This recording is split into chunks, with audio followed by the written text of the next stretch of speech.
Muy buenas noches a todos. Aquí estamos continuando, gracias a Dios, por un día más de vida en esta Pascua de Resurrección. Vamos a continuar nuestros estudios bíblicos acerca de la resurrección de nuestro Señor en este día.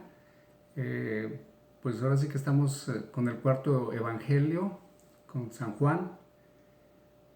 Primero que nada, decir que San Juan se le dibuja como un águila o se le simboliza como un águila porque él pues ve desde la eternidad al Verbo de Dios, al Hijo de Dios, a Jesucristo, a nuestro Salvador.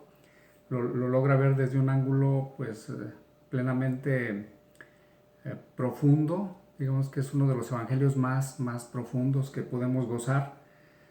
San Mateo, recordando un poquito, San Mateo fue dirigido más hacia los mismos hebreos, San Marcos hacia los romanos, Lucas hacia los gentiles, a los griegos de habla griega, y San Juan, él se va a todos, incluye a ellos tres, pero ya como una visión global para una cosmovisión que implica toda la humanidad. Eh, Bien, pues San Juan no nos va a hacer quedar mal, también él va a estar hablando de que las primeras protagonistas fueron las mujeres y va a dar un nombre muy concreto de María Magdalena. Vamos a detenernos aquí en este personaje, en este encuentro de María Magdalena con Jesús. Para nosotros yo creo que de alguna manera también nos vamos a reflejar en ella. Dice que María Magdalena va muy de madrugada para ver el sepulcro cuando todavía estaba oscuro y ve la piedra ya quitada del sepulcro. Nuevamente vemos que la piedra una vez más ha sido quitada. Nosotros vivimos situaciones en nuestra vida donde enfrentamos piedras, obstáculos que no podemos quitar con nuestra propia fuerza, solamente con la fuerza de Dios, con la oración. Una vez más, lo recalcamos, esta situación que estamos viviendo mundialmente, solamente quien tiene todo el poder es el único que puede quitar esa piedra. Y solamente Dios, Padre, Hijo y Espíritu Santo son los únicos capaces de poder hacer esto. Por eso solamente a ellos nos dirigimos. Sí, hay mediaciones humanas, pero finalmente el que tiene toda la autoridad es Dios. Por eso nuestra oración vale mucho cuando la hacemos con fe, con sencillez, conscientes de que solamente Él puede darnos esa salvación anhelada.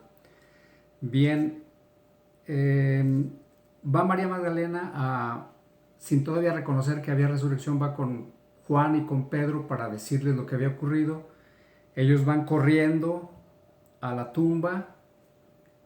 Juan, que es el discípulo que escribe este evangelio, corría más rápido, porque el alma, a San Juan se le conoce más como alguien pues más místico, más espiritual. Pedro pues está representado en alguien más que vive la vida con más, pues como jerarquía, como autoridad, con las reglas, con una normatividad por delante. Ciertamente aún estas personas deberían estar movidas por el amor finalmente. Pero vemos aquí claramente que quien corre más rápido es quien está viendo con los ojos de la fe, con los ojos del amor. A veces las reglas y la autoridad que se tiene, pues es una ayuda muy grande, es un servicio, pero también es un estorbo en muchas ocasiones. Yo creo que hoy en día en el cristianismo y en general en las posiciones de autoridad de las naciones se requiere más gente con pues con esta visión que pudiera combinar la autoridad con una visión de fe, con una visión carismática, finalmente, con el amor, la fe y los carismas. Llegan los dos, llega primero, como digo, el apóstol San Juan, después Pedro, entra primero Juan y él ya cree allí.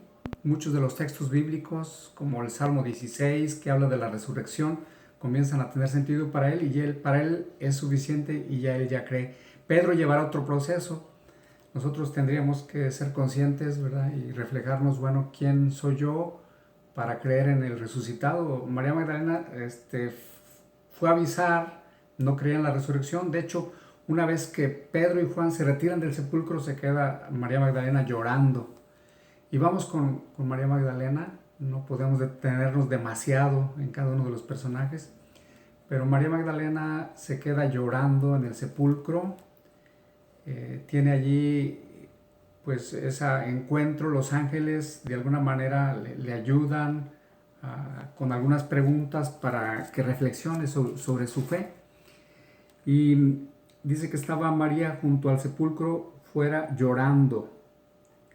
Y mientras lloraba se inclinó hacia el sepulcro y ve dos ángeles de blanco sentados donde había estado el cuerpo de Jesús, uno a la cabecera y otro a los pies.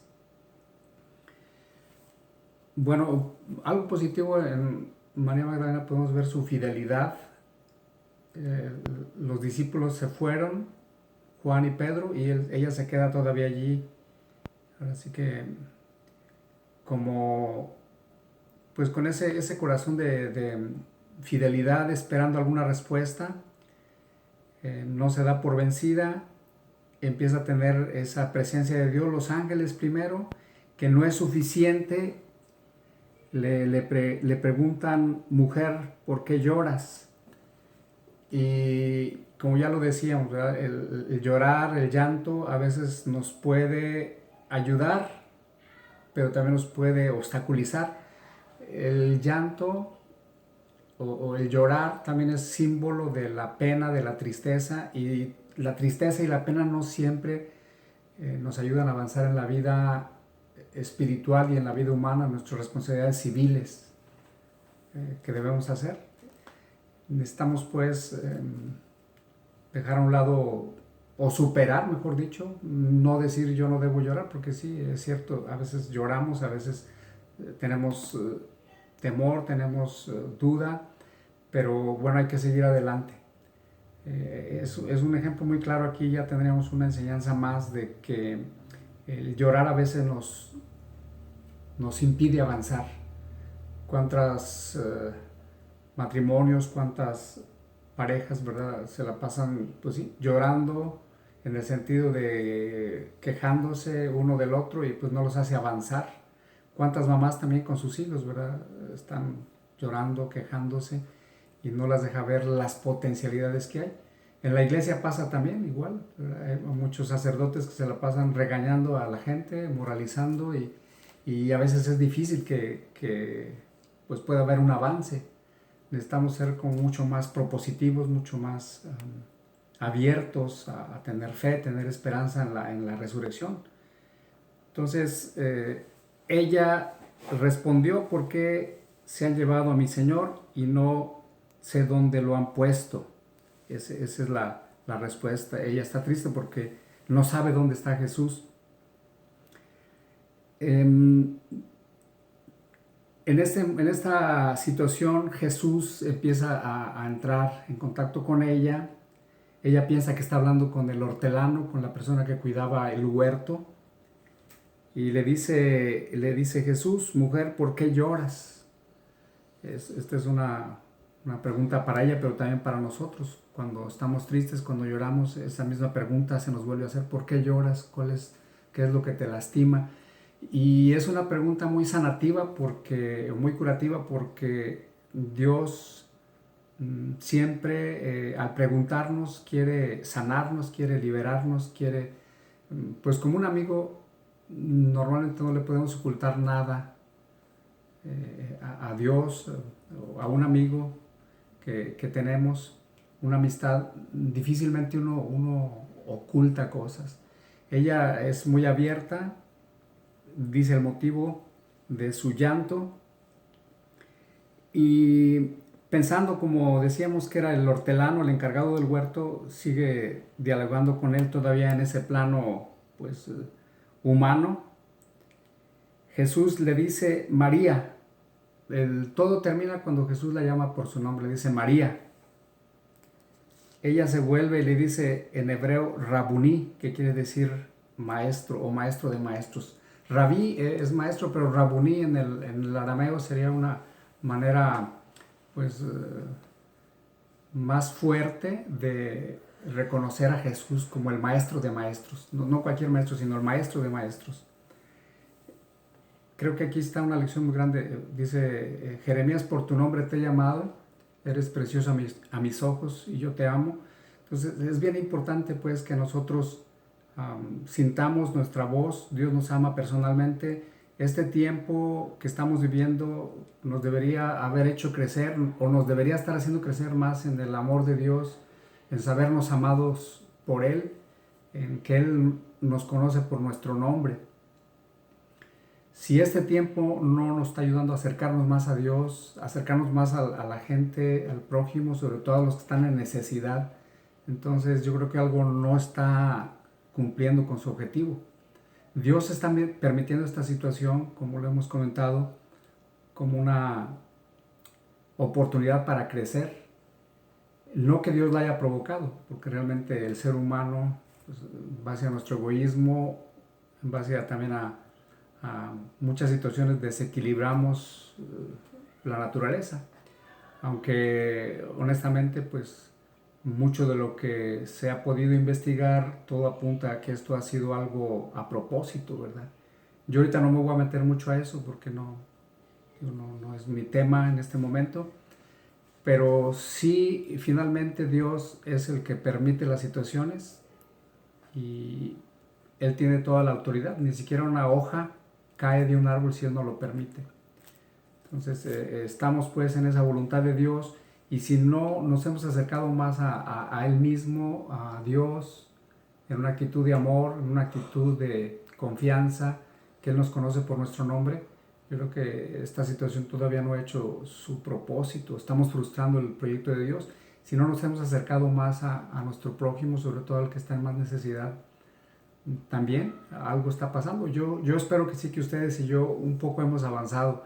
Y una cosa más, la naturaleza, ustedes se han dado cuenta por allí, está limpiándose el planeta está sanando, habiendo menos actividad contaminante hacia el planeta. Eso es algo muy bueno. Ojalá a partir de este nuevo comienzo, de este restart, podamos cuidar más nuestro planeta como una manera de amor a Dios, de amor al prójimo, y una manera también de pues amar también el mundo que ha creado Dios. Es decir, amar a Dios a través del mundo que Él nos ha dado, haciendo responsables por Él. Bien, vamos en esta parte a las apariciones de Jesús a sus discípulos. Quisiera ir más adelante en este capítulo 20 de San Juan. Hay 3 ocasiones, ¿verdad?, que Jesús les dice la paz. En este pasaje donde Tomás, el gemelo, ya hemos comentado que ese gemelo eres tú, soy yo. Finalmente, ¿verdad?, la Biblia no pone palabras ociosas allí, sino que están puestas así como que a la pura medida. Jesús 3 ocasiones dice la paz con ustedes, la paz con ustedes y la paz con ustedes, ¿verdad? Es 3 ocasiones en el versículo 19, en el 21 y en el 26. Shalom, o sea, es algo muy grande. Yo creo que no está a propósito también. El Padre, el Hijo y el Espíritu Santo, yo alcanzo a ver aquí la Trinidad dándonos su paz, sabiendo que pues, la necesitamos en este momento también nosotros. Mientras escuchamos esta reflexión, sintámonos invadidos por esa paz de Dios, que Dios nos la desea, ese shalom. Dios nos lo da a cada uno de nosotros y nosotros lo recibimos. Señor, recibimos tu paz, que tu paz llegue a nuestros corazones. También hay otros textos aquí, como el Padre me envió, también así yo los envío. De hecho, esta es la idea central de todo lo que estoy tratando de decir. La idea central que quisiera yo agarrar aquí es, como el Padre me envió, también yo los envío. Jesús fue enviado por el Padre a este mundo, vino a los suyos y los suyos no lo recibieron, pero los que lo recibieron, los que lo recibimos, nos hemos hecho hijos de Dios. ¿Y por qué no recibieron a Jesús? ¿Por qué no se recibe a Jesús como Señor de la vida, de nuestra vida, como la suprema autoridad, como el amor de nuestra vida, como la persona más importante en nuestra vida, a la cual le debemos rendir nuestra vida por amor? Porque dice la palabra de Dios que el hombre amó más las tinieblas, amó más la oscuridad, amó más la mentira. Ojalá y nosotros no seamos de eso, sino que verdaderamente amemos la verdad con todas nuestras limitaciones, pero siempre caminemos en la luz de la verdad. Satanás es el padre de la mentira y él busca de una manera y otra de que el hombre viva en mentira, que viva en las tinieblas, viva en el error, en la ignorancia, de la verdad, de lo que es más importante, que es la verdad. Entonces, como el Padre envió a Jesús, lo envió por amor, así también Él nos envía a nosotros. Esto de ser enviados por Dios, ya lo habíamos visto también tanto en Mateo, la Gran Comisión, en Marcos, yo los envío a todo el mundo, dice vayan por todo el mundo y prediquen el Evangelio. San Lucas también envía a los discípulos, Jesús los envía a predicar la conversión y el perdón de los pecados. Envía a hablar de que nos arrepintamos, el reino de Dios está cerca, arrepiéntanse, conviértanse. Es una conversión, una invitación a la conversión, a la cual nosotros no tendríamos que resistirnos a predicar y a vivir también. Este tiempo es un tiempo también de conversión. Tal vez no todo el mundo lo ha querido ver así. De hecho, la teología liberal evita en este tiempo, yo lo he visto claramente en algunos artículos. Hace poco me llegó un artículo de la Universidad Iberoamericana de México, de la Ciudad de México, una de las universidades pues, más respetuosas en este país, donde hablan claramente que Dios no puede castigar. Y no solo ellos, en otros países, en España, en Latinoamérica, muchos teólogos se pronuncian acerca de esto como esto no es un castigo, es leyes naturales, pero finalmente toda la naturaleza está gobernada por Dios. Si Dios no lo permite, no ocurren las cosas. Entonces sí veámoslo como una corrección, inclusive algunos más duramente hablan de un castigo divino, de la ira de Dios. Mucha gente se hace sorda a esto, no quisiéramos o escuchar así, pero yo creo que si somos humildes, si somos sensibles a la palabra de Dios, que finalmente a ella debemos estar sometidos todos, a esta santa palabra, no para nosotros decirle a la Biblia lo que ella tiene que decir, porque a veces nos hemos hecho dioses a nuestra manera o iglesias a nuestra manera. Tenemos que ser bien humildes y bien cuidadosos de no decir a la Biblia lo que nosotros queremos. Entonces es importante tomar eso en cuenta para poder nosotros ahora sí que reorientar nuestra vida, y después de esta experiencia yo creo que la humanidad no va a ser igual, porque esta pandemia pues prácticamente ha puesto de cabeza a toda la humanidad, que ciertamente se han inflado los números, eso la mayoría de la gente con algo de pensamiento crítico le queda claro, a alguna otra gente no, pero queda claro que esto ha sido también inflado, manipulado.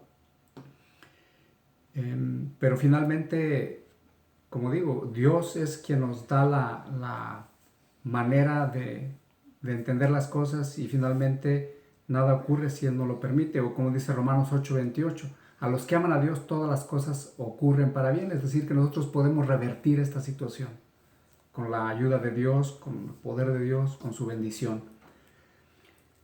Esto de ser enviados por Dios, que es el punto central, nosotros tenemos que entender también que en el corazón del hombre, de todo ser humano, existe una actitud misionera. Si ustedes, por ejemplo, ven una buena película o en el Facebook por ahí ven alguna cosa que les gustó, pues inmediatamente van y lo comparten.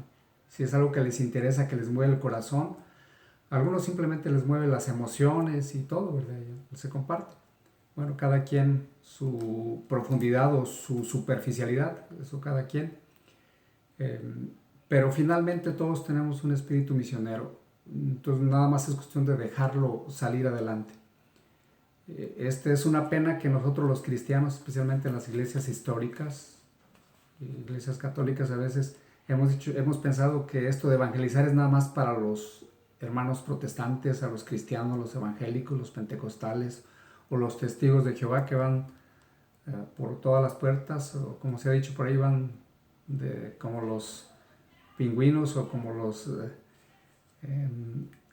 que van de dos en cada bolsita, se dice así, ¿verdad? Como de chiste. Siempre andan por todas partes, de dos en dos. No solo es para ellos, es para todo cristiano que ha sido consciente de este mandato. Como el Padre me envió, así también yo los envío a ustedes. Y fíjense que no es una sugerencia, si tienen ganas, si les sobra tiempo, si despertaron de buenas, vayan y anuncien, ¿no? Es algo categórico, es un imperativo. Y coincide que los 4 evangelios, en los 4 se da como un imperativo. Vayan por todo el mundo. Me ha sido dado todo poder en el cielo y en la tierra, vayan pues y llegan a esto. Y Jesús aquí mismo también está diciendo lo mismo, como el Padre me envió, también yo los envío. Es algo, es una orden. Entonces, es lo malo que nosotros a veces hemos tomado las cosas simplemente como una sugerencia. Y muchas veces, pues, vemos con mucha tristeza como los cristianos solamente lo que nos gusta de la Biblia lo agarramos, lo que no nos gusta pues ahí lo dejamos a un lado.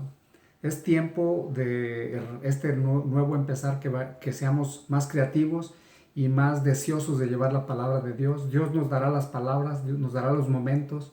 Jesús era un cazador de almas y él a la samaritana, al buen ladrón, al que se le presentaba, daba esta palabra, no imponiéndola, porque Jesús es muy, muy fino y yo creo que tenemos mucho que aprender de él. Por eso dice, como el Padre me envió, así también yo los envío. Es decir, llevar una palabra de Dios, llevar la palabra de Dios, nuestro testimonio, con amor, con sencillez, con sinceridad, porque finalmente tenemos la mejor noticia.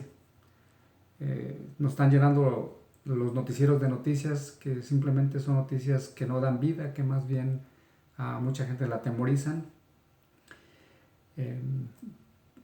Quiero mencionar algo, ¿verdad? Porque sí, para mí es algo fuera de la ética de las comunicaciones. Están buscando noticias tan tontas a veces, que tal persona se recuperó del virus y otra vez volvió a caer. O sea, se ve una tendencia muy clara. A mí me molesta eso, honestamente. Y mucha gente que no tiene un pensamiento crítico, que no pues trena su cerebro o simplemente que no se deja guiar más por la palabra de Dios, pues con mucha facilidad se deja atemorizar. Nosotros pues estamos llamados a dar una buena noticia, la noticia más importante, que es el amor de Dios, que Él nos ama, que nos llama por nuestro nombre, así como llamó a Pedro, a Juan, a María Magdalena, nos llama también a nosotros para que seamos testigos de la resurrección. Aquí está Tomás, y con él termino. Tomás ya lo decíamos, el gemelo. Tomás no está con el grupo de los 11. Recordemos que quedaron 11. Judas ya no estaba con ellos. Judas Iscariote. Judas Tadeo sí estaba. Y se aparece Jesús. Esto es importante cuando nos separamos de un grupo de cristianos, de la asamblea, de congregarnos. Somos presa fácil de la duda y del materialismo y de las corrientes que el mundo y que la sociedad está imponiendo. Tomás está fuera, no cree, no se reúne con los demás cristianos, los más discípulos. Y bueno, los discípulos le dicen, vimos al maestro, etcétera, y dicen, no, si yo no lo veo, yo no voy a creer. Si no, ahora sí como dice él mismo, si no veo en sus manos la señal de los clavos, si no meto mi dedo en el agujero de los clavos y no meto mi mano en su costado, no creeré. Esta actitud de Tomás es típica del pensamiento materialista, del pensamiento agnóstico en el que vivimos. Hoy vivimos un cristianismo combinado y mezclado de mucho agnosticismo, es decir, si no veo las cosas así tal cual, no voy a creer. Pero se ha demostrado que quien lleva una vida espiritual, su vida, hasta su sistema inmunológico se levanta. Yo he estado trabajando en mi tesis sobre esto, de cómo la salud espiritual de una persona, la salud espiritual de una persona ayuda para su sanación inclusive física, su sanación emocional y espiritual. Entonces es bien importante pues conectar el mundo espiritual con el mundo material, y a veces algunos quisieran solamente tocar a Dios, verlo. Si yo no lo veo, pues a Dios no lo podemos ver, porque Dios es espíritu, Dios es amor, Dios es luz. Y hay gente que está empecinada en querer tocar las cosas de Dios. Las cosas de Dios se tocan con el dedo de la fe. Una vez que Tomás vio a Jesús, ya no tuvo que poner el dedo en la llaga, simplemente creyó. Y Tomás, bueno, de alguna manera también somos nosotros. En nosotros también se ha encarnado Tomás, somos sus gemelos. Pero ojalá como él también podamos decir, Señor mío y Dios mío. Tomás, pues, el gemelo, da un examen donde sacó un 10 en Cristología y dice, Señor mío y Dios mío. Ese es el culmen, ¿verdad?, de nuestra fe, confesar a Jesucristo como Dios, como Señor, como el Mesías de nuestra vida, porque también vivimos en una sociedad donde se ha querido ver a Jesucristo como un ser humano nada más. Los hippies, por ejemplo, lo han visto nada más como alguien que deseaba el amor y la paz, pero un ser humano simplemente. Los Rosacruces, Jesús fue el primer Rosacruz, o los de la iglesia de Scientist también. O sea, todos quieren ver a Jesús bajo su lupa, pero los evangelios interpretados a la luz de 2000 años o más de 2000 años de historia, de interpretación, pues no nos podrán más que llevar a creer en ese Jesús histórico, pero también ese Jesús de la fe, ese Jesús que existió, pero que es Dios, y que finalmente vino por ti, vino por mí, y la fe es la manera de llegar a Él. Dichosos, como dice la Escritura, los que no han visto y ya han creído. Pues démosle pues a Dios gracias en esta noche. Vamos a terminar con una oración pidiéndole a Dios que aumente nuestra fe. Señor Jesús, te damos gracias en esta noche por esta sagrada escritura que tú nos regalas, esta palabra de Dios que es viva, que es eficaz, que es más cortante que espada de dos filos y que es capaz de darnos vida, de crear en nosotros una mentalidad nueva y un corazón nuevo. Gracias por el ejemplo de Juan, que corrió para verte, que así nosotros también corramos en nuestra vida. Damos gracias también por Pedro, que después de verte resucitado y ir madurando en su fe, empezó a predicar esa palabra de Dios. También algunos de nosotros podemos ser como esta María Magdalena, que a veces hemos invertido mucho tiempo en llorar, en lamentarnos, pero que finalmente en ese encuentro contigo, Señor, también seamos capaces de ir a motivar a otros, y así como tú, Señor, has sido enviado por el Padre, también nosotros seamos capaces de llevar esta palabra, esta buena noticia a los demás, a los que no te conocen, sobre todo a aquellos que están vivos físicamente, pero que están muertos espiritualmente. Danos las palabras, danos las actitudes para poder llegar a ellos y tocarles el corazón, y que seas tú mismo, Señor, tocando las vidas. Y finalmente, gracias también por Tomás, este gran apóstol que dio su vida, finalmente murió en la India mártir, según la tradición. Que nosotros como él también, aunque hayamos sido hijos de esta generación y que a veces seamos incrédulos, que batallemos en creer, nos demos cuenta que tú caminas con nosotros día a día, que estás con nosotros todos los días, desde que el sol se mete hasta que se pone, y aún sigues velando nuestros sueños. Te damos gracias porque tú nos amas, que podamos estar convencidos de tu amor y podamos decir como Tomás, Señor mío y Dios mío, es decir, mi suprema autoridad, mi único Señor, mi único Dios, y que no te veamos más como un hombre, un ser humano, sino como Dios y hombre verdadero, a quien adoramos, a quien rendimos culto, a quien merece toda la adoración de nuestra vida. Amén. Buenas noches, y ahí estamos. Continuaremos con más estudios de la Biblia con el favor de Dios. Bendiciones. Felices Pascuas todavía.